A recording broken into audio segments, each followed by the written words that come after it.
Hi అండి, అందరికీ నమస్కారం. అందరూ ఎలా ఉన్నారు? మేము బాగున్నాం, మీరు కూడా బాగుండాలని కోరుకుంటున్నాను.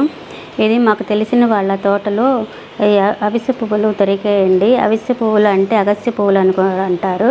ఇది కార్తీక మాసంలో చాలా శ్రేష్టము. శివ పూజకి, శివునికి ఈ పూలతో పూజ చేసిన, అర్చన చేసిన ఎన్నో పుణ్యఫలాలు వస్తాయని అంటారు. అందుకని నాకు ఈ చెట్టు దొరకంగానే చాలా హ్యాపీగా, సంతోషంగా అనిపించింది.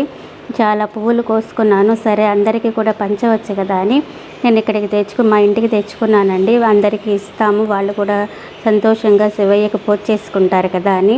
ఈ మా అమ్మ వాళ్ళ ఊర్లో తెలిసిన వాళ్ళు వేస్తున్నారని తెలిసి చాలా హ్యాపీగా వెళ్ళానండి.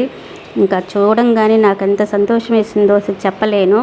సరే, చకచక ఎక్కేసి చిన్నపిల్లలాగా అన్నీ కోసేసానండి. అసలు ఎంత హ్యాపీ, నన్ను చూస్తేనే మీకు అర్థమైపోతుంది. సరే, అందరికీ బాగుంటుంది, పూజ చేసుకోవచ్చు కదా అనుకున్నాను. నచ్చితే లైక్ చేసి షేర్ చేయండి.